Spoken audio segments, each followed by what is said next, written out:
Welcome, everybody. We are back in the Breeders and Bitches. I'm Doriel, and I'm here with Jordan. Jordan, who is apparently becoming a podcast phenomena with his fourth or fifth podcast just launched.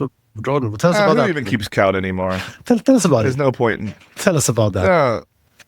Yes. I think you did on the last episode, but you can expand on what I am addicted. Well, yeah. I mean, not everybody's going to watch all of them. Like, people don't go through our whole catalog, you know. Well, those who don't, they miss out. So, yeah.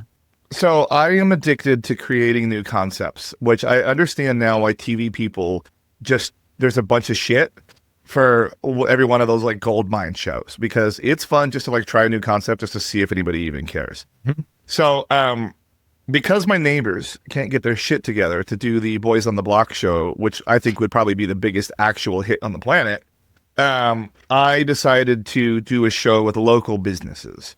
Yeah. Now, this city that I live in, Placentia, is a very small town oriented thing. Like I said in the last time, it's like everybody's support local, buy local. Everybody knows everybody. The Facebook buzz group goes off the chain. So I decided to start a show that goes to like local businesses and talks about them. I want to hear their story, specifically the story of why they started the business, how they got there. And then through that process of telling the story, I like to hear some of the things that they learned while owning the business, because, you know, you think you know everything and I do know everything, but a lot of people think they know everything, but you don't realize what you don't know until you start the business and you're in it, and then things are happening. Unless you're me, because I know everything all at once. You know, I'm like that movie.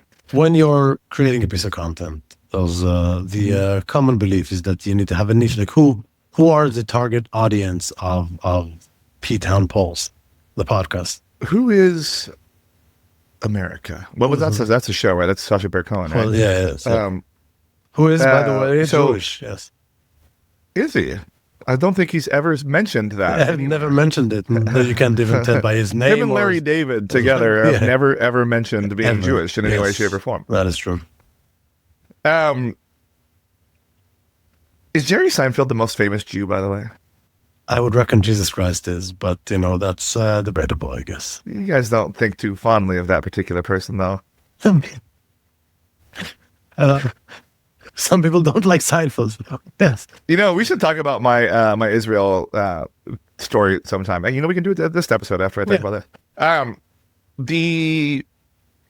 The audience for this show is specifically people that live in Placentia and the surrounding areas. So it's Placentia, Brea, Fullerton, and Yorba Linda are all like kind of mushed together into one thing. I guess you could say Anaheim too, but like we typically just don't go that far south unless we're going to like Brewery X or going to like a game or something. But like for like eating local, going to restaurants and stuff, people typically stay in these like 4 areas. Now it is called P-Town Pulse just because that's where I live, so I wanted to call it that and base it on the city. But it's just I wanted to put a spotlight on the restaurants and what they look like, and like what the story is, because you know people know like Kelly's at the end of the street, the bar. You've been there. Like people know that it's a bar, but they don't know like Jim, the owner, and what his story is. Like how did he even get that bar? Like where is he from? Is he from Placentia? Like did he just come in here? Is he a corporate guy? Like you never know. So I've done 3 of them so far. Only 2 of them will come out. The other one I'm holding. This business is moving locations, so we want to put it out after they've moved to their new location. The other bars, like I've done 2 bars. So I want to do restaurants and bars just because those, like, mostly those ones. So the one I haven't released yet is not a bar. It's a business where they make barbells, like actual barbells for gyms and gym equipment and stuff. And then you can like customize it and all that. So that's different. Cool. But normally like bars, it's like something that like people can do more often and go out to eat or add it into their regular rotation. So you're not... So the idea, of course, would always be to get people to go to these places, but also just to have it's a connection to the business. So when you listen to a podcast, one of the best things, like I've said it before on here, the best podcasts are where it feels like you're listening to your friends have a conversation. And you feel like you're a part of it, but you're not. Yes, and if it's interesting... That's a bonus. So these people now they're going to listen to the show, and they are listening. It's way more popular than I expected it to be. I saw the followers you have on Instagram, more than we have, and that's all organic too. Yeah. That's no paid or anything. That's all organic, and they're doing it. And they're finding me. Like I'm not going out and adding them, so that's been pretty cool.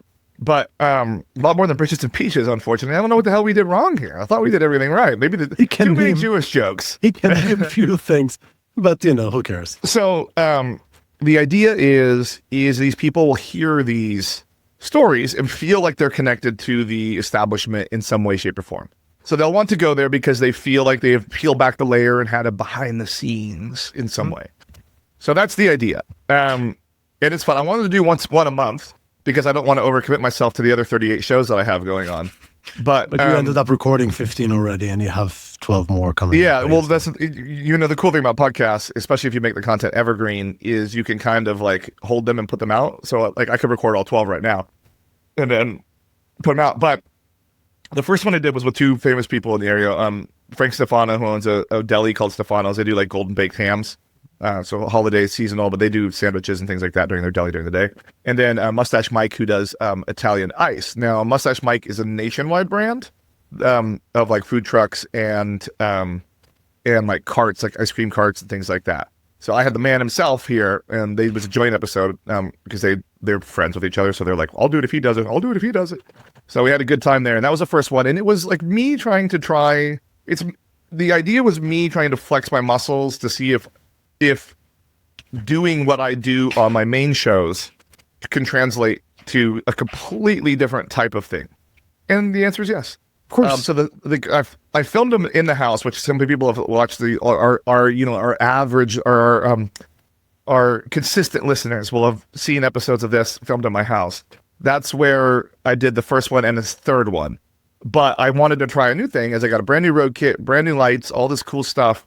I wanted to film it on location. So I went to a bar and filmed episode 2 in the actual bar while it's open at 2 in the afternoon. I want to talk about it because that was really cool. Okay. The concept of a traveling podcast that goes to businesses and have the podcast there, like in their house, in their environment. It's I know you for a while. You have a bunch of ideas. Some of them are not great, but that was if you ask me. I'm a quantity over quality guy on my ideas. Hey, that's the thing. It's a numbers game. You do more, and then something catches on. But it was cool, right? It's like, it was a cool background. The lighting really was cool. I shot a lot of B-roll. It takes me a long time to set that up, but I really have got my road kit dialed in them. The last problem was the lights.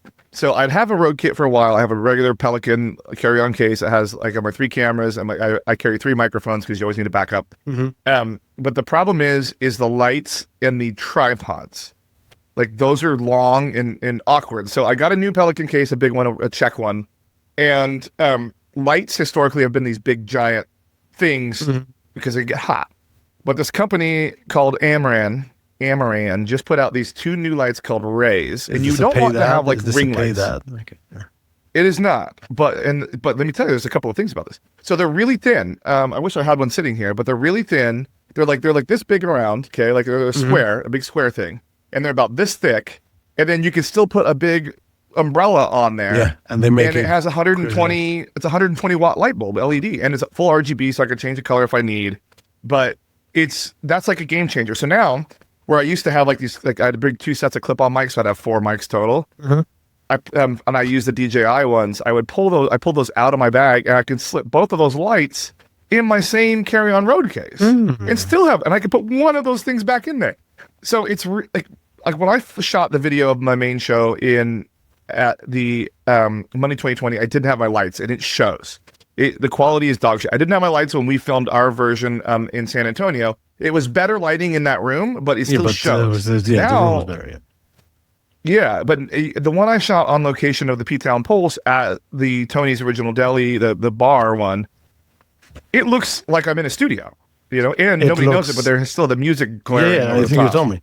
It looks really good, and that makes me think, like, if you're doing local businesses, eventually you're going to run out of restaurants and bars. I mean, maybe not first. The good news about restaurants and bars in this particular economy is they come and go real quick. Yeah. But it would be cool if you go to, like, sure, hair salons is the next thing, stores, cool bookstores. But also, if there's, like, I don't know, a CPA office, someone who started, like, an accountant business, and you could just go there and interview them about how they started the business.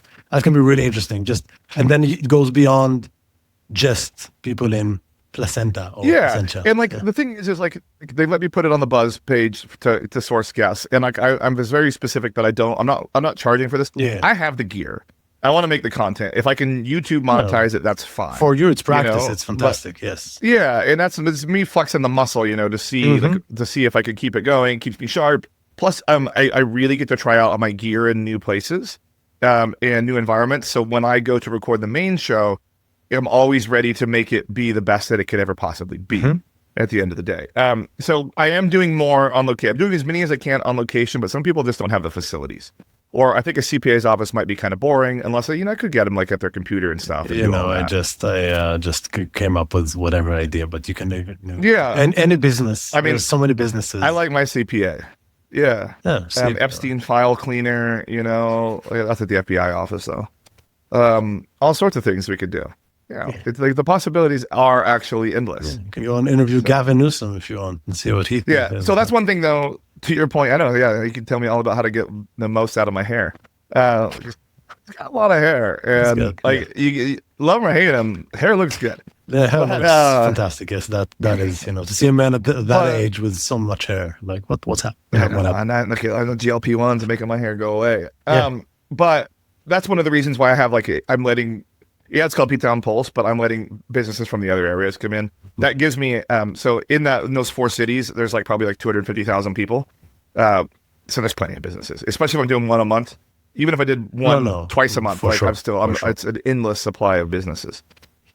Yeah, but I want to do more because it was really cool because the restaurant was open, people were watching us. In location. Yeah, we had a lot of people watching us live record this thing, And then you can put a little QR code and say, hey, follow us on YouTube and Instagram, just and then it's I was gauging the truck to see how it does on this, and then I'm going to make a banner like I have on the one in the garage, the one I have for the other show too. That I will set up while we're recording. That'll have the QR codes and all of that, and just donation links so you can give me money, Yeah, but those sorts of things. Tip me, you got to tip me.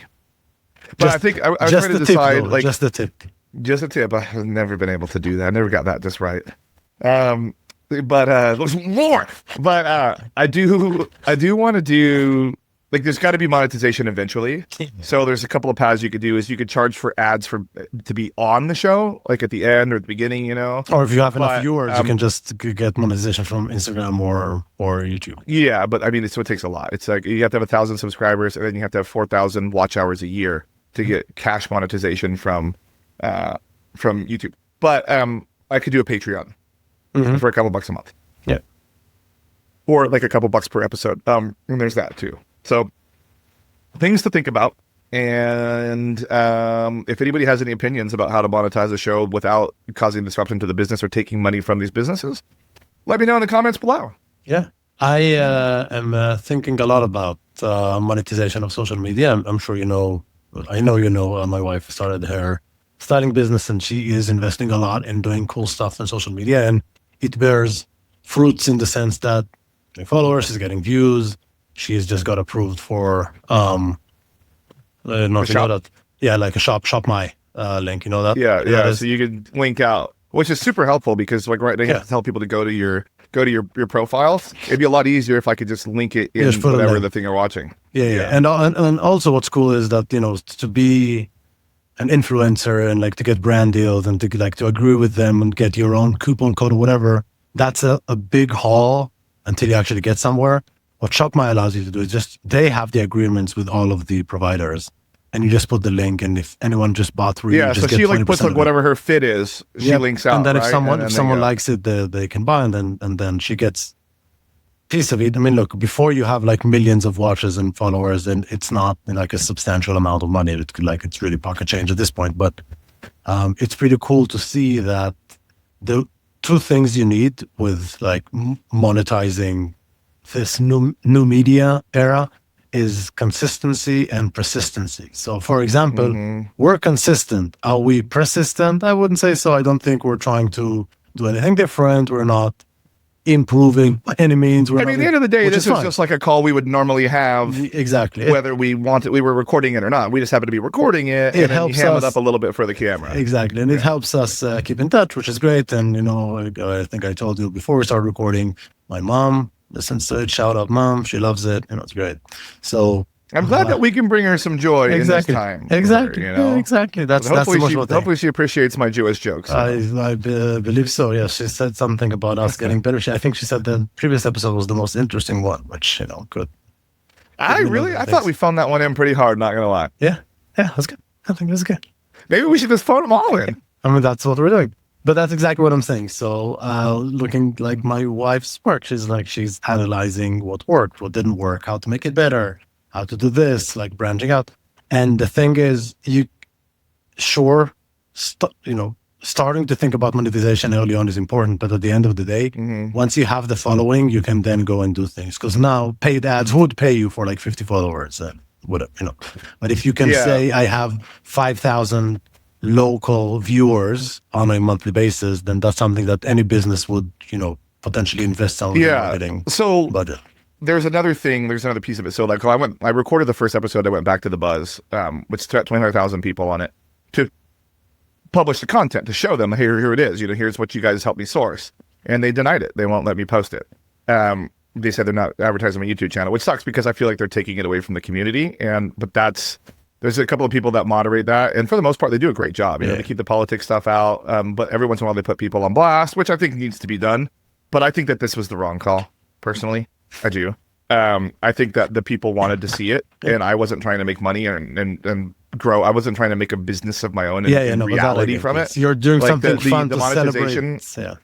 Yeah, and the monetization aspect of it is like literally just for me to cover my costs because it does cost me a little bit to produce content, whether people like it or not. Like I have to pay for subscriptions for Adobe Premiere Pro.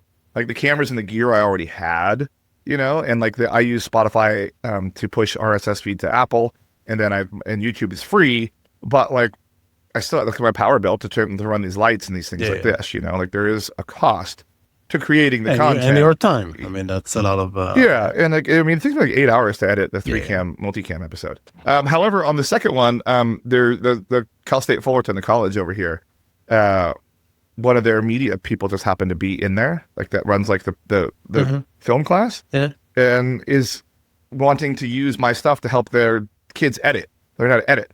So I'm giving them the raw files, and then they're going to turn in some edits and see, and I might just start using them as an edit factory. So that's good. And that's like the Rotary Club's already come to me. The big like local events have already come to me. No, like great. We have this concerts in the park thing. I want to set up a booth there and do a couple of I want to do some citizens. Yeah. Like let's just pull some citizens. Interview Who are people. You? Like why do you? Yeah. Which is it's always. I mean, I might sound like a complete douche now, but like.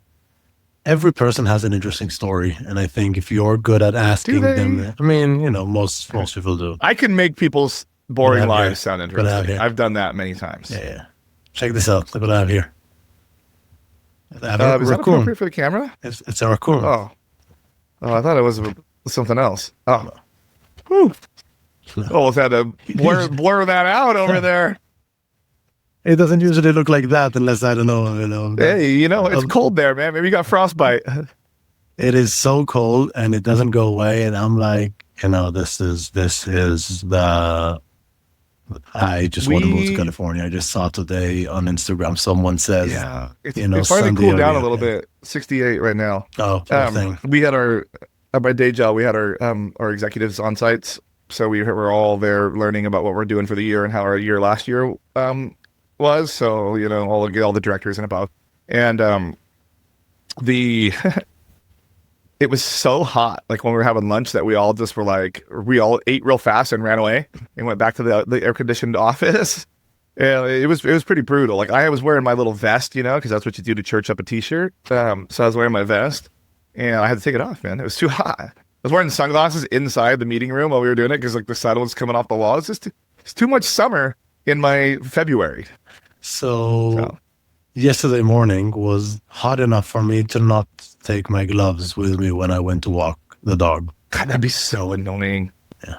So annoying. And then my hands ended up being, frozen all the same because after like 30 minutes out there, so it's just like when it's like in the 40s, like high 40s here, and I'm walking the dog in the morning, I do wear gloves. It's because like my little fingies, man, like they get sensitive. You're a little wuss. I think that's right. That's the right thing. Yeah. So what? I like to be comfortable. There's a difference. I like to be comfortable. That That's all there is is, to it. yeah, I know that. Life is just all about seeking being comfortable. Let's be honest. That is very true. That is very true. All you want is the most amount of control about what's happening you can have, and yeah, just be comfortable. What do you have planned for this weekend? Well, Super Bowl. I hate both the teams. I really hate Seattle though. Like I really hate it, but it's looking like they're gonna win it. They're just that good. But Drake May was a cool story this year. I had him in my in 3 of my fantasy leagues. So almost led me to the promised land, but I lost him in the ship in one, and I got 3rd and 5th place in the other. So I was close. Okay. But yeah, and the 5th place one was kind of screwy. It was in like the one with like a whole bunch of like one of the major credit card network peoples in there. And I don't know how, because I came from the back and like it was like a 12-man league, so there was like no players available. Came from behind and got all the way up to 2nd place for the majority of the year. And somehow in the semifinals, I screwed up so bad when my team didn't show up, and then I got 5th place, and I can't figure out the math on that, and I really don't care anymore because I thought I should have max been 4th. But that's the problem with sports. Like if you're halfway through the game and you're on top, it doesn't mean anything. It just doesn't mean anything because anything can change. So that's what I've been told that a few times. Yeah, like can you imagine? In fact, you're on top now. Just can't feel anything. Yeah, I'm taking, especially when on top. Yeah, I'm taking Mali, my daughter, to see her first basketball game tomorrow because they're the Brooklyn Nets. Yes, the Brooklyn Nets. They do I think once or twice a season in what's called the kids game. So they have cheaper tickets and some attractions. I'm guessing like maybe like a small basket involved. You can go play around like in the surroundings area, and it was like $5 concessions, which I think now they have it everywhere.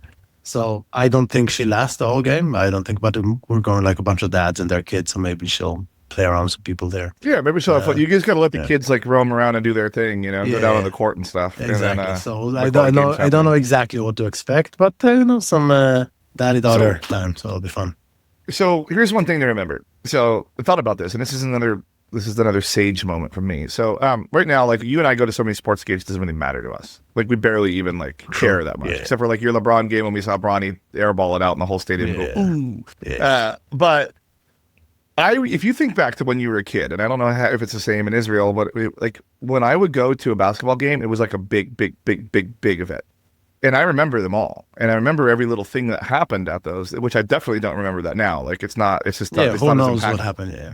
So every little thing that she's going to be seeing there she's going to remember it the rest of her life. I mean, at this age, maybe, but yes, I don't think she's ever been to like an event that has like 20,000 people in the same big hall looking at something that's happening to her. She has like a little kid's like soccer practice, so she knows what sports is and she knows what basketball is. But I think she thinks we're going to play basketball. I don't think she understands the magnitude of what we're going to experience tomorrow. So yes, in that sense, I can tell you, this is probably the number one experience of parenting, is that whatever happens to you, it doesn't matter anymore. Like her moment is her having the moment is my moment. Yeah. You know what I mean? Like this is... Yeah, and you get to watch the reaction. Yeah. Exactly. Like taking her to the zoo first time, or even, the merry-go-round, the carousel. She went on one like that, and I have the video of her, like when it starts to go, and you can see her face, like realizing that this thing moves. And I'm like, this is just the best thing. That's pretty cool. That's the best thing I've ever captured on film. Like, this is amazing. So I'm looking forward to tomorrow, and she'll probably be bored after 30, 45 minutes, and then we'll just go back home. So that's also the fun thing about it. Like, if she's tired of something, I don't care. Let's go. Hey, literally don't mind. Just go home.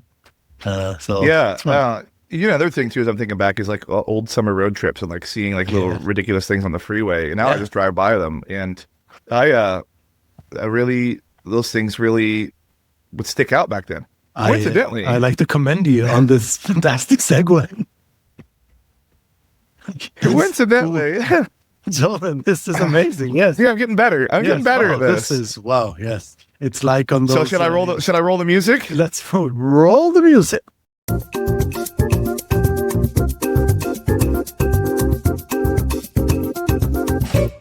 All right, there it is. Okay. So we're coming back from that. Yeah. So as What do you got for me today? yeah, our followers know that we try to have a quiz corner every show, and I think out of the 20 something episodes, we might have had only a couple that did not have a quiz. And, that's right. You got to have content. The people like quizzes. Content. Yes, and the quiz we have today is about lesser known and gloriously weird U.S. roadside attractions. So I've done a vast amount of research. I've gone through Google Maps combined with Apple Maps. I was there while you were doing this research. Combined with some manipulation of GPS tooling. And I've identified 10 lesser known roadside attractions in the US. And I've prepared a quiz for you. The quiz is vetted by the highest standards as possible. And I will probably, we might even be able, depending on our editor, to add the pictures of those attractions as we're going through them. If this depends on how much time I want to put it on. Exactly. We might not have that. The bar is open today, and I haven't been in a while. There we go. So. I've heard that editing after 2 spicy margaritas is just better than anything else. All right. Are you ready, Jordan, to start? I'm ready. My body is ready. Question number 1, and I'm sure you know that. In rural Nebraska, you'll find a full-scale Stonehenge replica built from what? A, old tractors. B, scrap refrigerators. C, vintage cows. Or D, grain silos. Okay, so this is good. This is good because I actually don't know this one. Now, Nebraska is typically known as a lot of corn being made there. A lot of corn. A lot of corn. Corn Huskers is like their teams. That's what they call themselves. A lot of corn. Yeah. I think no mountains at all. And I don't even think they even know what a mountain looks like. Yeah, or to spell it. And I think they're so flat. Carson, even their women are flat. Even their women are flat. You know, I think Johnny Carson is from Nebraska. I think. Yeah, that's a reference I don't care to go back to. Right. You know, he wasn't particularly good even on TV. He just was he's the there. He was the perfect. He was the right guy at the right time because he was standing there. Yeah. Exactly. He was a comedian, but back then, you have the comedian there. If you just had to find a way to get in front of one of these newfangled camera things, and then if you said one single knock joke, you were set for life. You know, he actually sings pretty good. He used to be part of the Rat Pack for a while with Sinatra and Sam Davis. Yeah. Doesn't he have that voice? He has a voice. That is correct. Yes. Okay. Anyway, I am going to take a stab in the dark and say it's a vintage cars because that seems like I've seen that somewhere before. I am not sure how you did it, but you did it. Very good. It is vintage I think cars. I've seen it in a movie or something somewhere. And I'm seeing the pictures in front of me. It looks ridiculous. I would Send me not the have pictures stopped. at least then. I would not have stopped. I actually have to keep tally on my score here. Let me see. Yeah, I'm doing that. Don't you worry. I'll send you. I send you the whole picture later. All right. Question number 2. Lucy, a 6-story seaside landmark in the Garden State, New Jersey, is literally shaped like a giant what? A, lobster. B, elephant. C, whale. Or D, pirate ship. Lucy, a 6-story seaside landmark. I want to say the lobster one. That seems the most silly. I don't know why it would be a stupid elephant. It is not a lobster, and it is an elephant. Why would they have it? It's not even relevant. We don't even grow elephants in New Jersey. Well, those are grown in Africa. That's what makes it some in Asia. A lesser known and gloriously weird roadside attraction. Question number 3 is particularly weird. Salvation Mountain in the California desert is covered in thousands of gallons of what material? A, spray foam. B, latex house paint. C, melted crayons. Or D, tinted concrete.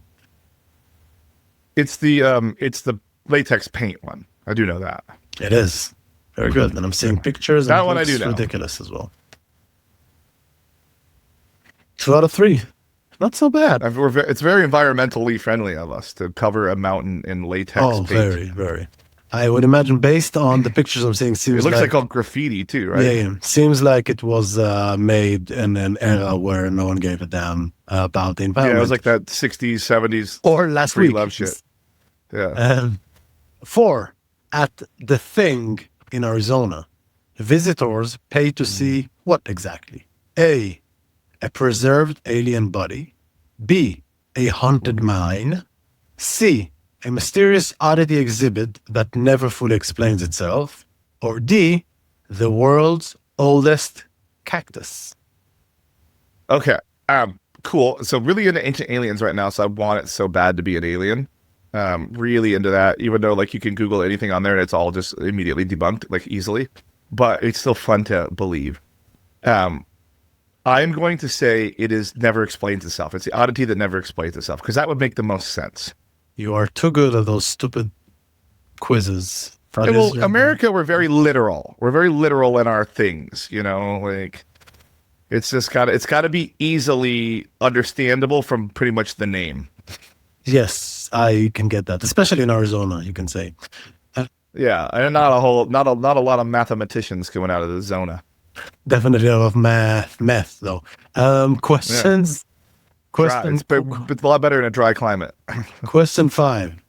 In Kansas, world's largest ball of twine is still growing because visitors are encouraged to A, sign it with a marker. B, add their own twine. C, roll it around town yearly. Or D, carve their initials into it. Seems like a self-explanatory. Only one of those will make that thing bigger. So I'm going to go with add their own twine. But I feel like that needs to be regulated. It is add their own twine, but I'm seeing the picture and it definitely looks very big. And yeah, extremely weird. That pictures always look bigger. Yeah, that is very true. So I was told that many times. Question number 6. Under a bridge in Seattle, I've just been there, lurks the Fremont Troll. What is it crushing in one hand? A bicycle. B, a traffic cone. C, a Volkswagen Beetle. Or D, a payphone.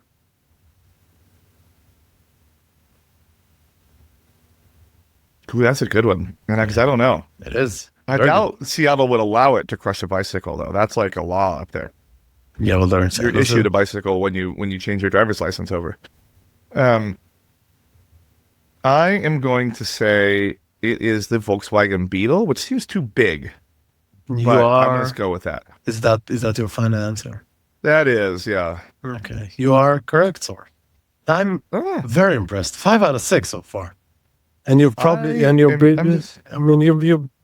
might be Googling the thing. I don't even know. I'm not, but I'm looking at the Fremont Troll. Oh, I've seen this before.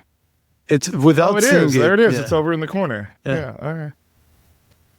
All right. What else you got for me? Question about North Dakota. So North Dakota's Enchanted Highway features enormous sculptures made mostly from what? Donald Trump worshippers. A, driftwood. B, scrap metal. C, hay balls. Or D, old farm tools only. I would have to say scrap metal on this one because North Dakota, there's not a whole lot of other stuff up there. Very true. It's basically, that's what they have, and you are, again, correct. All right. I'm impressed. I'm impressed. Yes, you are. I'm impressed with myself. Yeah, like I thought you wouldn't know the first thing about. The audience should know that you were the one that came up with the idea to this quiz, so you might be a secret expert. Maybe I baited it in. As I've been to every roadside attraction in the United States of America, especially all of them in North Dakota. Yeah, well, we know that's your favorite state, as opposed to South Dakota. Actually, my grandma is from North Dakota. I didn't know people actually lived there, but apparently my grandma did. All right. I feel like this next question you will probably know the answer to, but I will go with it anyway because it's here and I ain't got time to switch questions. Foamhenge is a near perfect Stonehenge replica built out Washington? of A, ice blocks, B, plaster, C, concrete, or D, styrofoam. I'm going to have to say foam because it's called Foamhenge. Even I would have known that, and you are correct. That's when ChatGPT screws up, is like on things like that. Correct. When they like those, on some of the quizzes, I do have to put in no spoilers. Smart. See, that's what makes you the prompt master and me the prompt. I am. That's why I protege. haven't worked at all since AI came out. I haven't done a single thing. Even right now, this is a script. Yeah, I know. It's not even you. It's not. All right. This is for you 100%. You would know though. I wouldn't be surprised if you've been there. The International Banana Museum claims the world's largest collection of banana-related items. Roughly, how many artifacts are there? A, 500. B, 2,000. C, a little more than 10,000. Or D, 50,000 artifacts. I am going to have to go with 50 because why would we do a whole museum for 500 things? 50,000. 50,000 banana. You got to think about it. Banana phones, banana costumes. Is banana, this your like, final keychains. answer? You're doing great. That's my final answer. 50,000 pieces of banana junk. I am so, Jordan, to break your amazing. It's 10,000. 10,000, yes. isn't it? It's 10,000. Yeah, okay. That was my runner-up answer. Yeah, I can imagine. Hey, Well- yeah, you win some, you lose some. Yep. In Minnesota, Oh, God. A lot going on there right now. where there's Ice. ice, A lot of ice. a lot of ice, a lot of lakes, a lot of beer. I'll do a little story before that. I in one of my previous companies, never mind who, the ones who know, there was an executive in sales from Minnesota, and on one of the sales kickoff, he came up with his handshaking and he said, "Did you see my handshake? It's not because I'm nervous, it's because it's already beer o'clock and I don't have a beer in my hand." And then he went on to have some more inappropriate. This was the most appropriate comment he made on that speech. How long did he work there? Well, about 10 minutes after that, he was fired because other things he said on stage. Really? Can you give me like a topic of the things that he said on stage? Not on this recorded episode, All right. but I can share. When we later. cut the mics, I want to Yes, know. yeah, absolutely. It is similar. I don't think you know the person. He hasn't worked there for a long time, but it was, let's put it this way. Sometimes there is a cultural misfit that was a generational misfit. Let's put it this way. That's why you can't hire boomers anymore. Retire, guys, Precisely. retire. It wasn't even a boomer. I think it was in Gen X too, retire. So the boomers. Oh, God. We are boomers. My parents, as my, well. par- In my parents Minnesota. finally just took the message. Oh yeah, they retired. Finally retired. I mean, look, it's to me right now, retiring is the dream. I can't wait to do that. But I'm guessing when I'm at that point, I'll probably want to work some more. In Minnesota, Jordan, the towering Jolly Green Giant statue stands about how tall? 25 feet, 40 feet, 55 feet, or 85? 55 feet is huge. It's huge. Unfathomable. I'm going to go with the 40. I'm going to go with the 40. This is the question that can put you from 8 out of 10 from 7 out of 10 to 8 out of 10. Are you sure you're going to go with 40? Yeah, I'm going to go with that one because it just sounds right. It's not too big because they get lazy and cold in Minnesota. Not going to lie. And 55 is just too big. That's almost 6 stories. And then 25 is too small. It's not even a giant. It's just a thing. The problem is with hubris that you think you can guess your way out, but it is 55, Jordan. So you have 7 out of 10. 55? It is 55. I need to see a 70% pass him, baby. Let's average see. The here. Jolly Green Giant statue. Jolly? Oof. It is very big and very jolly and very green. Why does this exist? Well, I don't know. To promote the town Statue in Blue Earth, United Minnesota. Why? No, I don't know. They did weird shit in the 70s. All right. Well, you did pretty good, and I think it was Well- a very entertaining A quiz. little borderline racism in there, but that's okay, you know. Who doesn't do that these days? When? But where?